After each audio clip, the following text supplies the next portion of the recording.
All right, so guys, here we are at Archer Brewing. This is on the north of Brisbane. We're super excited. We're going to go and talk to Chris and drink a shitload of beers. I can't wait.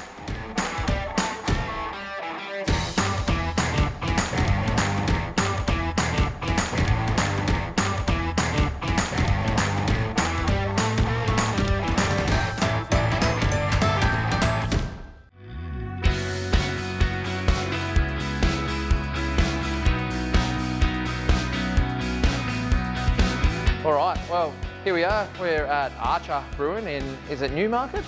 Technically Wilston. Wilston, but yeah, no one okay. knows what that is. You say Newmarket. Yeah, yeah, Newmarket, yeah. Well, here we are at Archer, talking to Chris, mate, and we're drinking Vienna Lager that you've done. Mate, there's a lot of cool stuff that we want to get into. Done. First, let's jump straight in. Yep. Let's talk about this thing. Let's talk about this building.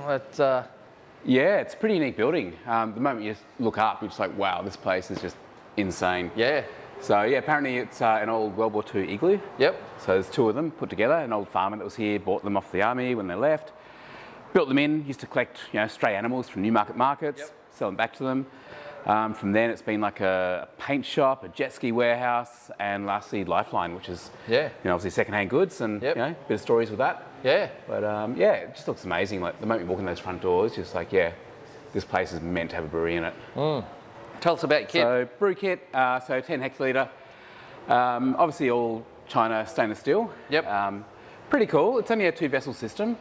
Most places will go for like a mash lauter. Yep. And then a kettle. We've actually gone the other way. So we've gone from a mash kettle and a lauter. Yeah, right. So the advantage of doing it this way means that you could actually down the track put another kettle in just here. Yep. And go right, mash, lauter, kettle, and whilst you're running off to this kettle, you'll be mashing in there. So it's a lot quicker to do 2 brews in one day than if it was kept as a mash lauter. Yeah. So it's a good little system. It works really well. Pretty basic, but we've done a few little modifications here and there to sort of tweak it to my style, I guess. Yeah. Little things like you get it in, you plumb it, you can't see where stuff moves. So I've gone right, cut through there, put in some sight glasses, so you can actually see stuff happening. Yeah. As a brewer, I'm a very sort of hands-on brewer. Yep. I like to feel the beer, if that makes sense. Yeah. Yep. I'm used to working with valves and all that sort of stuff. At the moment, I've got an HMI panel there. Yeah. Which obviously these kits come with. Yeah. But it's still like... You still miss the valves. For me, brewing is a vibe thing. Yeah. Yes, you can do all the recipes, you can follow the procedures, but unless you feel the beer and you can see the beer, you see the process, that's where it all happens. That's where the magic happens. So little things like that, a few other tweaks have just made this my brewery, if that makes sense. Yep. Like, it's just, it's how I want things to happen here. HLT, CLT. Correct, yep. And obviously we put a mill at the top there. Yep. So it shortens the length of the auger. Yep. Makes it a little bit quieter. Yeah. Only downside is obviously grain has to be up there. Yep. Which is so a fair hike. Get it up there. Yeah. Ladder on the shoulder. Yeah. But we're working on ideas to try and make it a bit easier for us. Yep. But other than that, it works well. So we've got 4 2,000 litre fermenters. Yep. And 2 10,000 litre fermenters. Sorry, 1,000 litre fermenters. Yep. One bright tank, which is 1,000 litres, and the other bright tank is 2,000 litres. So it's enough to turn over, say, 10,000 litres of beer a month. Yeah. Which is pretty good for this sort of size. Yeah. And obviously most of what we do gets served over our bar here. Yep. Which is the ideal situation. Yeah. Archer. What's Archer from? Yeah, so the boss used to be a commercial airline pilot. Yep. One of his first planes he flew was an Archer. His dog's named Archer as well. Yep. And he's got a brewery named Archer. So it's pretty cool. Mate, I've nearly finished this amazing lager there. You can tell that I've been asking good questions because you haven't. That's always a good sign. Yeah, that's always a good sign. Plus, I drink fast. What do you reckon we sit down and go through a couple of other beers and talk some more about these cool beers? Come on around. Yeah.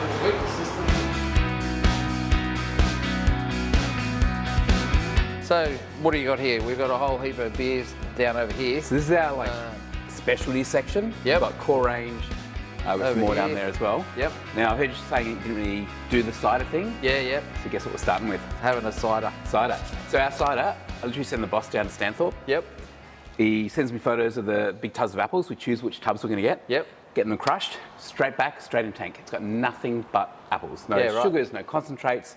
It's pure apples, freshly crushed in tank. That's great. So I'm hoping you're not averse to like an apple. No. If you like apples. This will be...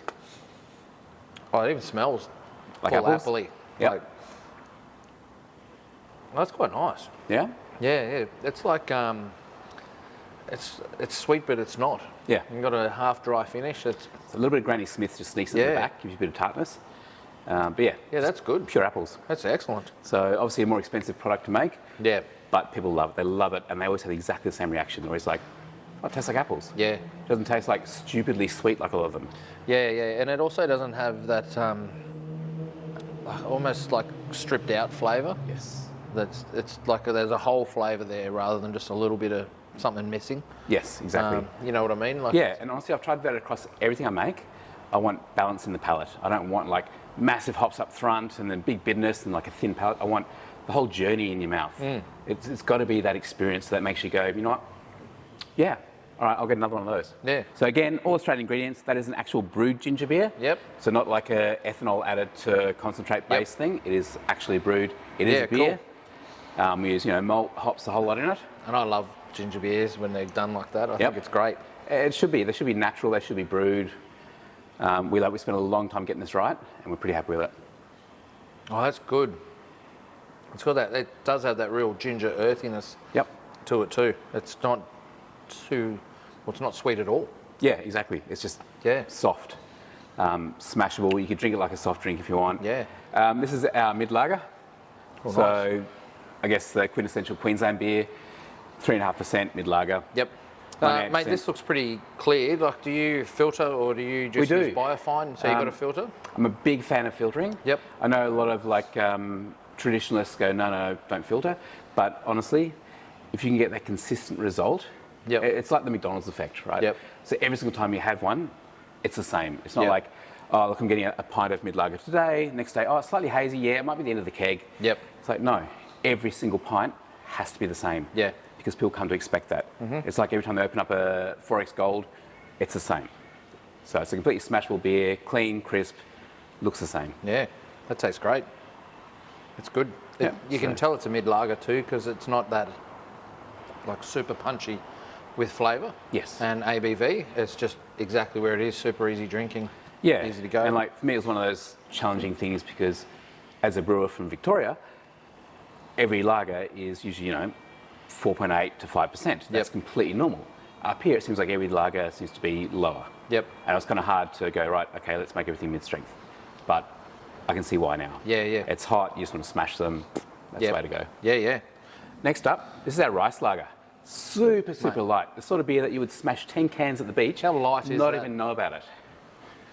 It's almost cider light, It's almost isn't it? a cider. Yeah. It's so crystal. So we're close to 30% rice in that. Yeah. I haven't gone down the route of doing a Japanese lager like most, which has that slightly higher bitterness in the back finish. This one has pretty much no bitterness. It is just smashable. So those people that don't really like beer, this is their beer. How do you, like, do you put this into competitions? And if you do, how do you put it in? Like, 'cause this is pale. Like, I've tried in competitions. There are no categories that suit this sort of style. Yeah. So for me, I'd rather call this like a Queensland rice lager because that's why I brewed it this way. But yeah, there's literally no categories that suit this. Wow, man, that flavour at the end on the back palate Yeah. is very different to what you expect when you're looking at it. You've had one sip and look how much you've drunk. So it's Yeah, like, I know. It's one of those beers you literally just knock back a pint and go, oh. And the mouthfeel's there, but then it's also not cloying. It's just straight away, just washes away. Exactly. So who drink water? You know, like, stick to the beers, mate. Right, next up. I feel like I'm doing 100 beers a minute. Mate, you haven't finished. You're not even halfway through yet. I know. That's our pale ale. So, obviously, still all Australian. Yep. We've gone more to the, I guess, the American style with that sort of colour. Yep. A little more assertive bitterness to it. This pale ale has won countless golds. It's always been up for category each time. Using a lot of like Galaxy and Ella. A little bit of Topaz in there as well. All the good hops. But yeah, I like to do my pale ales not like Australian pales that are like super, super light and like blonde in colour, refreshing, yes. I like more assertive pale ales. Saying it's got a bit of colour to it, a little bit of bitterness to it, good aroma. That bitterness right in the mid palate is great. Like it comes through and then it's not overpowering because you get all the rest of the grain and the malt just sits there and you get... Yeah. My tongue's salivating. Exactly, and that's what I was talking about earlier. It's like having that balance in the mid palate. Yeah. You don't want a beer that is all upfront hops and all back end bitterness. You want a whole journey throughout your palate. Yeah. And that's what I try to do with all my beers, so that they're sessionable. You can go, right, let's have a taste and go, oh, just drink a pint of that. You know what? I'll have another one of those rather than moving to something else. So next up you've got your IPA. So again, we've tried to make the balance in the palate there, so you don't get to the end of it and go, oh, all right, I'm hopped out, I need to go something different. Yep. You go, no, I'm going to stick one of those. So there's a lot of Eclipse hop straight up front, a lot of that sort of mandarin kind of zest coming through. But then you've still got that malt caramel backbone, good bitterness there. Nice bitterness. But it's pintable. Colour's All my nice beers, too. I try and make them pintable. It's so nice. I love me a Saison, honestly. Yeah. Well, you like pouring your Saison. Let's talk about that for a little second. Yeah, so Saison. Do you carb that up higher? Absolutely. Than so any of your Saison others? got us that. Excellent. Using all Australian ingredients, Yep. which again was a massive bonus. Saison's one of my, I guess, favourite beer styles. Yeah, yeah. I just find them so refreshing and so I don't know why sessionable. we don't drink more of them. People are Not so scared. much in Australia, but especially up here in Queensland. Like it's a style that is suited to this It's perfect climate. for Queensland. People don't know the word. Yeah. They don't understand it just means season. Like, come on, give us a season beer. But it's super, super easy to drink. Yep. Like, it's crisp, it's refreshing, it's great with food. There's so Get some much going on. vintage Yep. cheddar with that. It's got, aromatics from the yeast. It's incredible, incredible beer, and it is perfect for Queensland. Yeah. Which is great that we got recognised for that. Yeah. Taking out, champion European ale with that. Using all Australian ingredients. All Australian ingredients. It just shows you can do it. It shows that everyone can do Australian. Yeah. And they should be. But it's great. So we get people coming down here like, Matt Kirkhope from Brews News. Yep. He comes down and drinks that. Yeah. Ian Watson comes down and drinks that. Like, Yep. it just shows that people that know Saisons know that, yes, it's really, really easy to make an Australian one that does well. Yeah. Which is awesome. So, cheers. Cheers, mate. Definitely a black. So it's an XBA. So we've tried to do the thing where it's not heavily roasted or anything else. It's more Yep. like, hey, I'm drinking a Bolter XBA, but it looks black. Yep. Because so many people go, I don't like dark beers because they've had Guinness or something else. Yeah, yeah. So we're trying to change that perception and go, Yeah. right, you can have dark. Yeah, sort of like but it when doesn't you have have to a Czech taste dark dark. lager or Exactly a right. beer or... Yeah, so it can be there, but it's not offensively there. You're not getting the roastiness. exactly. So we try to go like toast light, hoppy, but have black colouring, Black, yep. basically. So that's using... How are you putting that in there? Are you throwing just some roasted grains on top of the sparge? Or? Yeah, so I'm mash capping in the ladder ton. Yep. It's an easy way of doing it, and great result. AMSAT. Yep. AMSAT, floor malted, roasted. Yeah, great. It's got, like, in the light, it's got this real nice, like, deep garnet. Yeah. Just on the edges, like this got mahogany. super nice red. Yeah, it's beautiful colours. Yeah, I love it. I mean, you've got to have a dark beer on tap, but it doesn't have to be a stout or a porter. No, that's right. Yeah. Yeah, I mean, our porter went great, sold out really quickly, but you still got to have something that's dark on tap. How good is that? Yeah. That is excellent. The roast that's there is, well, I love it anyway. I love dark beers. Yep. But the roast that's there, it mixes with the bitterness perfectly. Like it comes through, as you're saying about balance. To be able to have that where you don't know where it ends and like where the hops bitterness start and where the roastiness finishes and all just a journey. That's great. Yeah, you want to bring people into trying dark beers rather than scaring them with it. I thought you were going to say you want a pint, and I was like, going, yes. Holy shit! What's that one? Peach iced tea. That is like bouncing out of the glass. So it is a beer. We've called it peach iced tea, obviously, for obvious reasons. There's a lot of people that come in here and go, look, I don't like beer, what can I have? Yeah. So yes, obviously there's normal things like ginger beer, cider. You give them one of those, they come back again and going, It's huge. that is awesome, what is it? It's a beer. And I'll say this now on the record, and I've told a lot of people, I don't usually like peach in beers because you can't pick it up. Yeah. But this smells peachy. Yeah. I'm moving to the south. Damn straight. It's actually got a lot of Queensland grown tea leaves as well to give it that iced tea character. But smashable. You don't think you're drinking a beer, but it is actually a beer. It's quite sweet. Yeah. Yeah. So imagine that, like you can even serve it on ice with like some fresh lime or mint in there, and you're like, done. Like it's very sweet. Yeah. But not cloying sweet. Like it's not like you're like soft drink sweet, No, exactly. but it's sweet. Right? We're drinking beer. But next after a black IPA too. Yeah. Black XPA rather. That's where you get the palate cleansing thing. And it's great for those people that come in here because we're all about groups coming in. You sit down with your mates, and not everyone has to like beer to come in here. So, you know what? Get your mate one of those. Yeah. Have a try. You're not going to laugh at him for drinking a slightly sweeter beer. Yep. It's still a beer. You still pour it in a pint. It's all good, and they absolutely love it. Yeah. We'll go light. This one's our tropical lager. Yep. So again, Queensland orientated. Yep. Super light, super easy drinking, tropical lager.